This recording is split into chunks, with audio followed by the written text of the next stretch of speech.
Welcome to lecture 4.2 for college algebra. And today we're going to look at graphing polynomial functions. We looked at polynomial functions and some basic understandings of the graph, and today we're going to apply that knowledge from 4.1. Today's brief pause is going to kind of follow on with our little experiment from 4.1 when we looked at how we can adopt others' suggestions, especially marketers' suggestions. Life Takes Visa, we use the example of you should spend 2 months' salary on a diamond engagement ring. Well, today we're going to look at finances and how this plays out in a lot of ways as well. And another industry besides products is the banking and financial industry. And there's something called the time value of money, and that if you invest money just like a plant, it will grow over time and you'll have a bigger plant. And so the smart person financially, a financially savvy person, understands that it's in your best interest to control your spending so that you can maximize your investing, savings, retirement accounts, stock market, or other kinds of investments, even passive businesses. And most of us don't really, most Americans aren't very financially savvy, or if they know about it, they're not practicing financial savvy things. So let's look at some of that. Our first quote today says, "The root of your financial success or failure, you are the root of your financial success or failure. If you work on the roots, the fruits will take care of themselves." And, I think if you ask most people, is money important to you? Well, depending upon, they might say, no, money's not the most important thing. Well, that's fine. But how important would money be to you if you had none? Pretty damn important. Maslow's hierarchy of needs said we have to take care of our basic survival needs, food, shelter, etc., before we can move on to higher-minded needs like fulfillment, etc. So, because our world revolves around money, that we need money for exchange now, we no longer trade services so much as we trade based upon cash and money. It's really important that you understand, or isn't it really, maybe I should question you, don't you think it's important to understand and build good financial habits? This is by Warren Buffett. He's called the financial sage of Omaha or something like that. He's one of the richest men in the world, and started out just by investing and being very pragmatic in his spending habits and also in his investing habits. So here are some quotes by Warren Buffett on earning. "Never depend on single income. Make investments to create a second source." Warren Buffett would say that everyone, no matter what, your situation, should be able to find some money to be putting into an investment source. Your goal is, most Americans live check to check based upon the income from their job. And he's saying as long as you do that, you will always be on the treadmill. You'll never get ahead. You'll always be behind. So you've got to start investing some money, however you do it, whether it's a retirement account, individual retirement account, an IRA. Most businesses, this is one of the most basic things. When you start your corporate job, if you haven't already, a full-time job, most companies have what they call matching.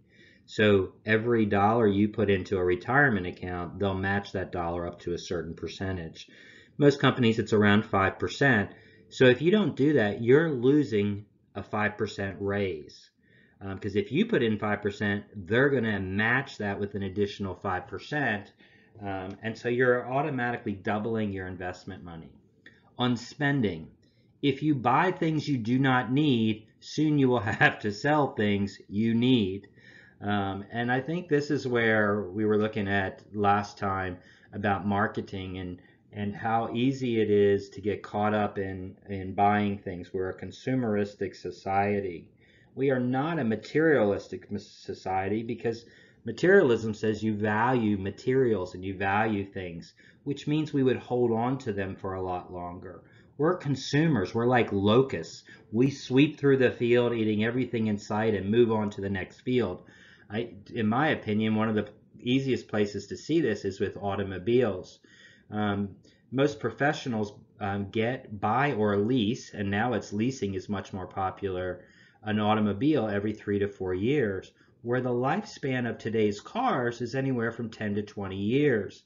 So we're using a very little part of it, and yet, what is the fundamental function of a car? It's transportation, and we're not even using it to its fullest potential. Instead, we're viewing it almost like it's an outfit or something to fit us. And so I get it that, it's nice to have a new car. It's nice to have the latest gadgets. But which is nicer to you? Would you rather be able to retire at 60 or maybe retire at 50 or 40 because you were smarter with how you spent your money? Okay? On savings, do not save what is left after spending, but spend what is left after saving. Another big thing, a lot of, you now have direct deposit. Almost every place does this now. And one of the things that I do is I have an automatic deduction from my paycheck. I immediately transfer a certain percentage every month into savings. That only works if you agree not to touch it, and you've got to get into a saving habit. Financially savvy people know that you should be working towards saving a minimum of 20% of your paycheck. If you really want to retire early, there's something called FIRE, Financial Independence Retire Early. They suggest saving or investing 40 to 70% of your paycheck and living on the rest. Now that seems like craziness, but when I look back and think about when I left college and I was working as a waiter and bartender and got my first corporate job, my salary more than doubled. I was used to living in student housing or, sharing apartments with friends. It was very easy to do that. In fact, I did that the first year that I was working. I shared an apartment through a roommate service. And it would have been easy for me to save more money at that point and develop the right habit on the front end when my income increased drastically. I didn't do that.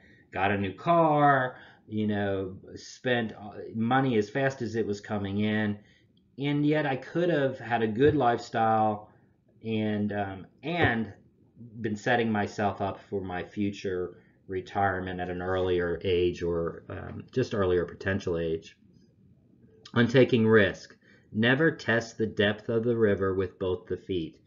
If an investment is extremely risky, you don't put all your money into it. If you've got a good nest egg of investment or savings, maybe you take some of that. Maybe you take 10 or 20% of that and put it into a nest egg. Into a risky investment. But you don't want to put, your life and your livelihood at risk. On investment, do not put all eggs in one basket. Things change. The Fortune 100 companies 20, 30 years ago are no longer, not all of those companies are on the Fortune 100. Some of them no longer even exist. We're seeing a huge shakeup in retail, in banking, etc., and even in telecom, where there's all these mergers going on. So diversify your investment portfolio. Some high risk, some low risk, etc. On expectations, honesty is a very expensive gift. Do not expect it from cheap people. Do not expect honesty from the car salesman, from the banker, from the commercials on TV, from social media. This is what we were talking about with the diamonds and the engagement ring. You've got to do your own research. Don't just expect that what you're reading or hearing is true. They're not bad people. They're just trying to do their job and are being a little bit shady about it. There's lots of ways to know what a car is worth, what you can afford, etc., but only if you do the work. And where is it more important than in your finances? You know, all of us want to have nice things, take good vacations, travel around, etc. That takes resources and money. And the smarter I am with my spending in an everyday fashion, the more I'm going to have later on. It's not about having lots of money. It's about knowing how to manage it. Can't say anything more clear than that. Every time you borrow money, you're robbing your future self. Every loan you take, every time you use your credit card, you're robbing yourself because you're going to pay more money down the line. You know, again, that coffee at Starbucks doesn't cost $4 if you use your credit card and only pay minimums. It costs at least double that if you only pay minimums. I learned this the hard way with my home mortgage. After my home had increased value a number of years ago, the interest rates dropped and I was offered a chance to refinance it at a cheaper interest rate. I thought that was great. It was going to save me money. So I was doing something smart financially. And then the bank said, and by the way, your house is worth so much more. We could, you know, give you a $20,000 check. Well, shit, that sounds good. And of course I took it, but they weren't giving me a $20,000 check. They were increasing my loan by $20,000. And it amazes me that I didn't have the insight to see that. When you're dealing with home mortgages, I say never go longer than 15 years, 20 years max. And yet a banker and a real estate agent will figure out what you can afford based on 30 years. Think about that. Imagine your home is paid off in 15. Add 30 years to your life right now. How old would you be? 50? Okay. Add only 15 years to your life right now, and now you're 35. Imagine owning your home at 35 versus waiting till you're 50. Imagine that other 15 years, you no longer have a mortgage or rent payment. How sweet is that? That's the biggest payment that most of us have. So find a home that you can love and live in and support your family and all your needs that you can afford at 15 years, 20 years max mortgage. Never go to a 30-year mortgage. Foolishness. If you are born poor, it's not your fault. But if you die poor, it's your fault. This sounds a bit harsh, but really what this is kind of a wake-up call. If you don't pay attention to your money, the banks, the salesmen, the commercials are paying attention to it, and they are taking advantage. You don't want that. Be smart financially. Be smart financially. All right, what are we doing today? We're going to graph our polynomial functions, and then we're going to learn about the intermediate value theorem and use it to determine whether a function has a real zero between two given real numbers. We already looked at this in the last lecture. If p of x is a polynomial function of degree n, the graph of the function has at most n real zeros. So remember that the number of zeros can be at most the same as the degree, and the number of peaks and valleys or turning points is one less. So if we have a degree 5, we can have up to 5 zeros and 4 turning points. Again, we looked at this last week. Turning points on a graph are also called a relative maximum, which you can see here right around x equals 1, or a relative minimum, which you can see here around x equals maybe negative 2.5. This one actually has another kind of turning point that's not a maximum or a minimum. Here at negative 1, there's something called a point of inflection, and we'll deal with that a little bit later in the course.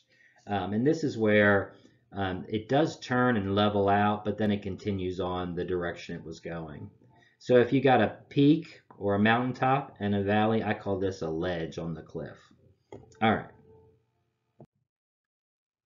So how do we graph a polynomial function? Well, we've learned a lot of things about polynomials, and so we're going to do it very methodically, taking them step by step. The first thing we're going to do is use the leading term test to determine the end behavior. This is when, remember, we looked at whether the degree was even or odd, and the coefficient was positive or negative, and figured out the shape of the graph.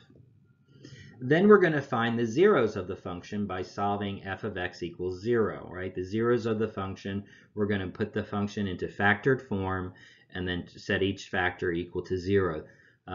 This tells us where the graph will cross the x-axis, right? These are the zeros of the function.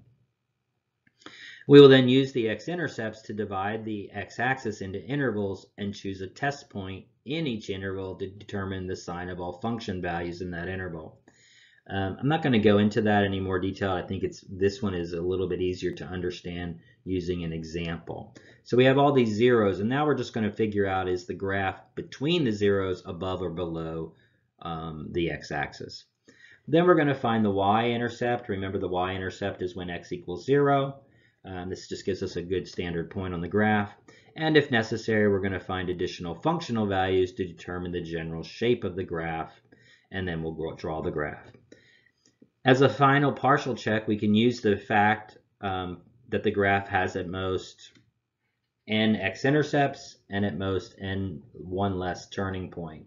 We can also use the multiplicity of zeros to check where the graph crosses or is tangent and bounces back from the x-axis. We can also check the graph with a graphing calculator, which you all are using. So let's try it. Let's do an example. Graph the polynomial function f of x equals 2x cubed plus x squared minus 8x minus 4. So let's look at the leading term.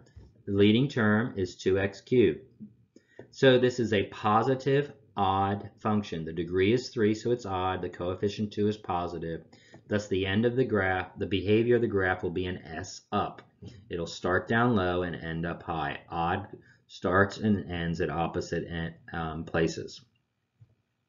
To find the zeros, we solve f of x equals 0. So we're going to factor this. Here we're going to factor by grouping. Okay.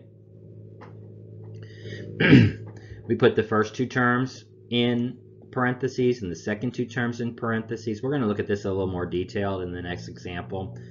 And then we factor out what's in each group, and we get down to 3 factors.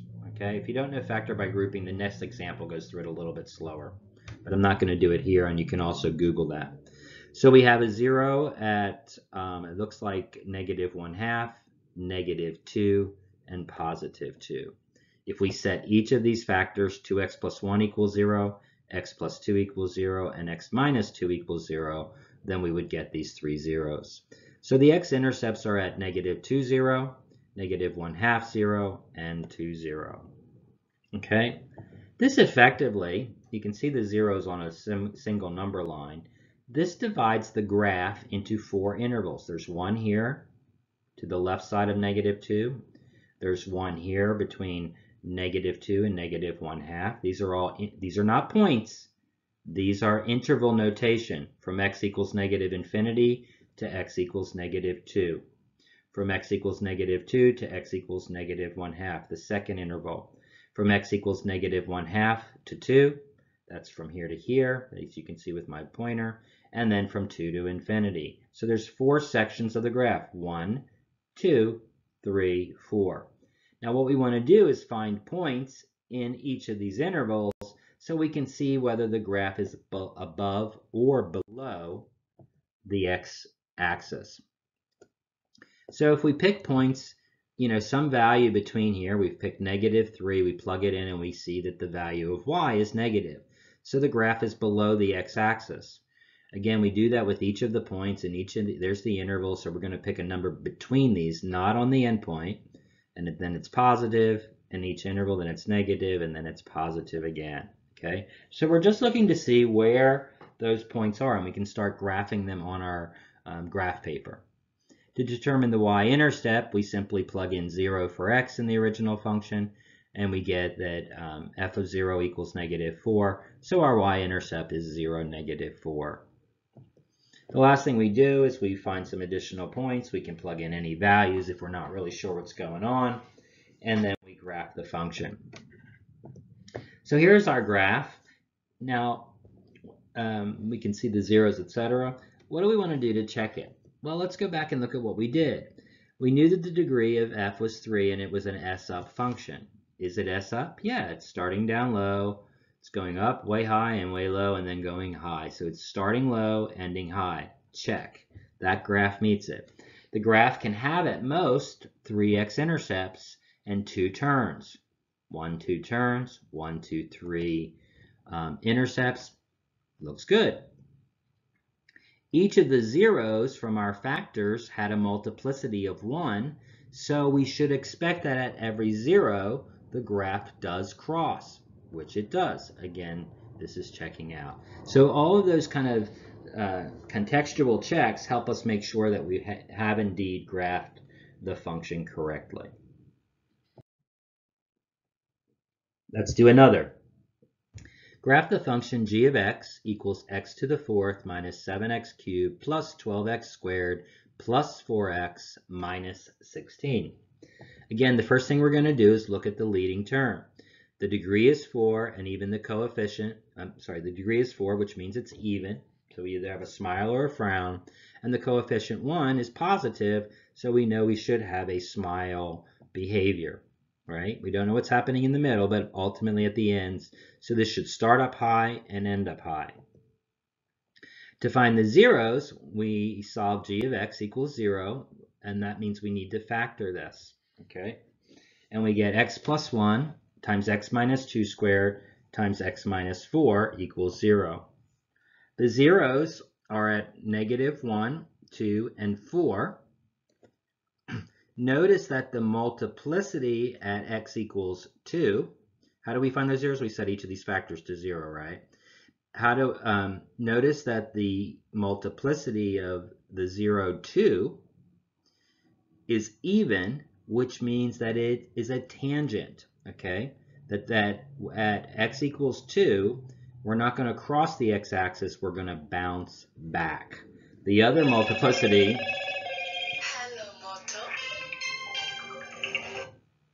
I apologize for that. The other multiplicities are 1. You can see the exponent on the other two variables is 1. And so they will cross at those points. And then you can see our x-intercepts. Our y, this divides the interval into, again, 4 sections. 1, 2, 3, 4. And then we want to find values from each of those 4 sections. And what we're trying to do is really just see what the sign is, positive or negative, whether they're above or below the graph. To find the y-intercept, we plug in x equals 0, and we get negative 16, so 0, negative 16. I'm moving through this quickly. You can pause and look at these slides, etc. I wish I could turn that off. I thought I did. I apologize again. We found the y-intercept, we find some more values and complete the graph. And again here what I want you to look at is see the multiplicity. Remember we said at x equals 2, it should touch and bounce back. And when we did those intervals, we saw that before, in the first interval, the y values were positive and then they were negative here. But also in the third interval, they stayed negative. So that kind of matches our multiplicity, an even multiplicity that's going to bounce back. So really, from negative 1 to 4, almost all of our y values are negative except at the actual 0. All right, our last concept today is the intermediate value theorem. And this sounds really confusing, but it's a really simple concept. For any polynomial function p of x with real coefficients, numbered coefficients, suppose that for a does not equal b, these are just saying that we have two different x values, p of a and p of b are of opposite signs. So this is just saying that when we plug in the x value in our function at our y value at a and our y value at b are opposite signs. One's positive and one's negative. And if that's true, then there has to be a real 0 between a and b. Now let's look at that. So notice that at x equals negative 3.1, the y value, or p of negative 3.1, is greater than 0 or positive. At x equals negative 2.5, at x equals negative 2.5, our y value is less than 0 and also negative. At 3.1, our y value was positive. And since they are opposite values, there must be a 0, between them. And you could see that it crossed the x-axis. The only way we're going to get from positive to negative or negative to positives is if we cross the x-axis. And so that's all the intermediate value theorem is saying is if one y value is positive and a different y value is negative or opposite signs, then there has to be a 0 between them. So let's look at a couple examples. Using the intermediate value theorem, determine if possible whether the function has a real 0 between a and b. Part A, f of x equals x cubed plus x squared minus 8x, and a is equal to -4 and b equals -1. So we're trying to see if there's a real 0 or if this graph crosses the x-axis between x equals -4 and x equals -1. What we're going to do here is simply plug in the a and b values and determine whether they're different in signs. So for a, part A, we plug in first -4, a equals -4, and we get -16. Then we plug in the x equals -1 value, and we get +8. Since f of -4 and f of -1 have opposite sign, then f of x has a 0 between these values. So let's look at the graph, okay? At f of -4, that's over here, we can see that the graph is negative. And at f equals -1, we can see the graph is positive. So the only way to get from the negative side of the graph to the positive side of the graph is by crossing the x-axis. And we can see that it looks like we have a 0 at some place like -3.4, which is between those two values. So to use the intermediate value, you just plug in the two x values and see if the signs of the y value are different. Okay, if the signs of the y value are different. Doing this with part B, you might want to go ahead and try this yourself. We plug in x equals 1 and we get -6. We plug in x equals 3, we get +12. And because these are opposite signs, we know there has to be a 0 between them. And again, if we look at this between +1 and +3, x equals +1 and +3, we can see that we do indeed cross the x-axis and have a 0 in the middle. That's the end of our lecture for today. I apologize for that phone call. I didn't want to start over again. So hopefully that just woke you up a little bit. It certainly woke me up. Reach out if you need help, and I'll see you in the next lecture.